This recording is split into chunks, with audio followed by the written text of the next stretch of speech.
ధన్యవాదాలు, నమస్కృతులు, పెద్దలకి నమస్కృతులు, సమవయస్కులకి శుభాకాంక్షలు, పిల్లలకి శుభాశీస్సులు, మంగళాశాసనాలు చేస్తూ ఇంతటి మహత్కార్యాన్ని నడుం బిగించి చేస్తున్నటువంటి సంపత్ కుమారాచార్యులు గారికి మనస్ఫూర్తిగా అభినందిస్తూ, ఇలాంటి మహోత్కృష్టమైనటువంటి కార్యక్రమాలు వారికే సాధ్యమా అన్నట్టుగా చేస్తూ ఉన్నారు.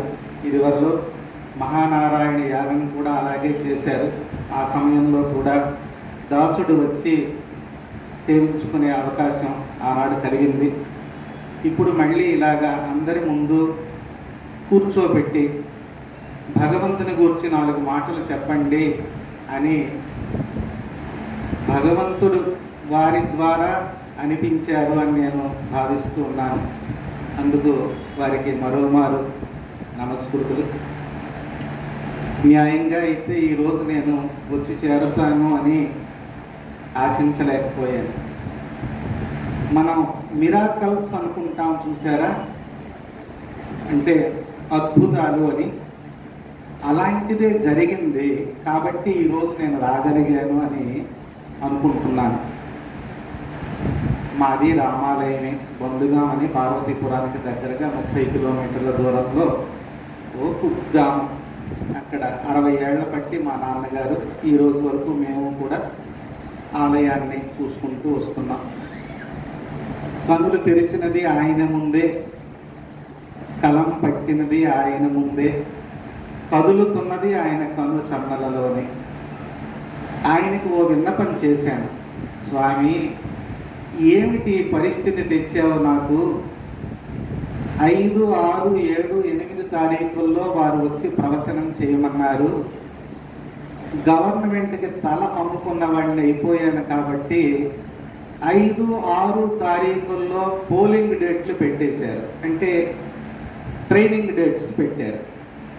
అది 5వ తారీఖే పడుతుందో 6వ తారీఖే పడుతుందో తెలియని సందిగ్ధావస్థ అయిపోయింది. వారికి కూడా ఫోన్ చేసి చెప్పలేనటువంటి పరిస్థితి అయిపోతున్నది. ఏ రోజు నేను వస్తాను, ఏ రోజు రాలేను అని. అన్నిటికీ ఆయన సమర్థుడు ఉన్నాడు కదా మనకి. వెన్నుదన్నుగాను ఆ రాముడికి విన్నపం చేసుకున్నాను. నన్ను అక్కడికి తీసుకు వెళ్ళాలి అని సంకల్పించినది నువ్వే, చెప్పించాలి అనుకున్నది నువ్వే. చెప్పిస్తావా చెప్పించవా అది నీ ఇష్టం. చెప్పించావా నీ తాలూకా పేరు దక్కుతుంది, చెప్పించలేదా అది నీకే అవమానంగా ఉంటుంది. ఎందుకంటే ఫ్లెక్సీలు పెట్టి ఫలానా అప్పటి నుండే వస్తారు అని 2-3 నెలల నుండే పెట్టేసి ఈరోజు హఠాత్తుగా రారు అంటే ఆ అవమానం ఎవరిది? కాబట్టి తేల్చుకో నువ్వే, నాకేం సంబంధం లేదు అని హాయిగా ధీమాగా ఉన్నాను. ఆశ్చర్యం, మా స్కూల్లో 90 ఎలక్షన్ డ్యూటీ పడ్డది. అందరికీ 6వ తారీఖు రేపటి రోజు జైపూర్లో పడ్డది. నా ఒక్కడికి 5వ తారీఖు కొరాపుట్లో పడ్డది. అక్కడ డ్యూటీ చేసుకొని ఎకాయికీని బయలుదేరి ఇదిగో ఇప్పుడే ఇలాగా వచ్చి మీ ముందు హాజరయ్యాడు.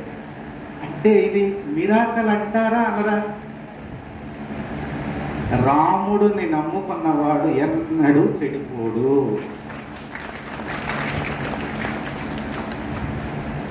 భగవంతుడు అదే కదా ఉద్ఘోషిస్తూ ఉన్నాడు. నమే భక్త ప్రణశ్యతి, భగవద్గీతలో నమే భక్త ప్రణశ్యతి.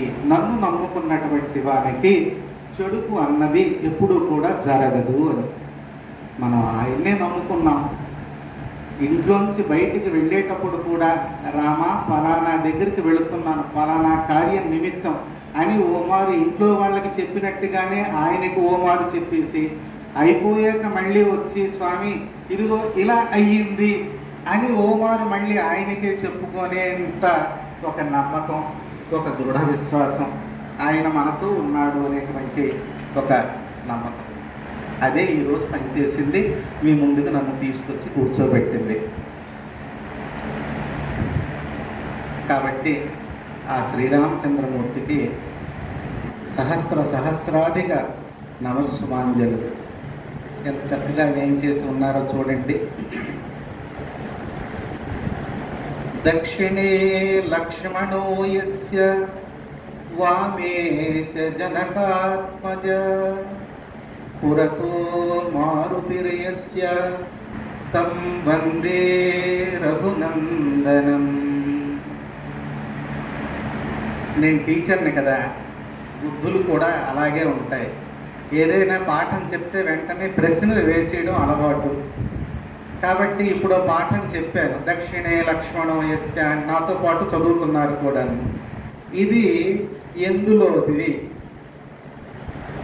ఏ స్తోత్రంలోనిది?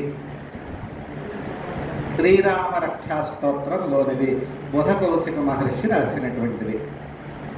దానికి జానకీపతి శతకం అని నేను రాసినటువంటి దాంట్లో యాజ్ ఇట్ ఈజ్గా అనువాదం చేసిన పద్యం కూడా వినేయండి.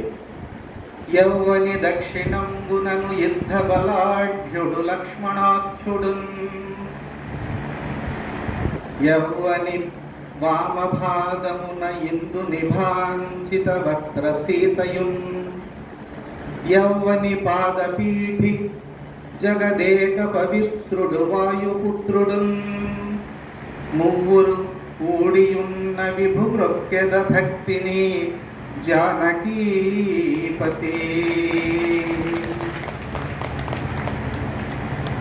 ఇది నా 16వ ఏట రాసుకున్నటువంటి అనువాద పద్యం. ఆ రోజు నుండి ఈ రోజు వరకు కలం ఆగకుండా అలాగా సాగుతూనే ఉన్నది. ఇప్పటి వరకు ఒక 20 శతకాల వరకు అలా రాయడం అయింది. భగవంతుడిని ప్రార్థించుకుంటూ అవకాశం లభించినప్పుడల్లా వారికి విన్నపం చేసుకుంటూ సాగుతూ ఉన్నది. ఆ రాముడి ఆశీర్వాదం వల్లే ఇలా జరుగుతున్నది. ఏం పలుకుతానో ఏం పలకలేనో అది ఆయన ఇష్టం.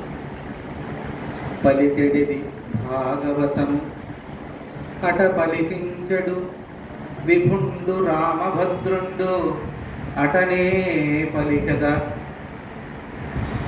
వేరుండుగాధ పలుకగనేలా. దాన్ని సాధారణంగా అటలతో విరుస్తూ చదువుతారు. ఎలా అంటే పలికెడిది భాగవతమట, పలికించెడి విభుండు రామభద్రుండట, నే పలికిన భవహర మగునట, పలికెద వేరుండుగాధ పలుకగనేలా.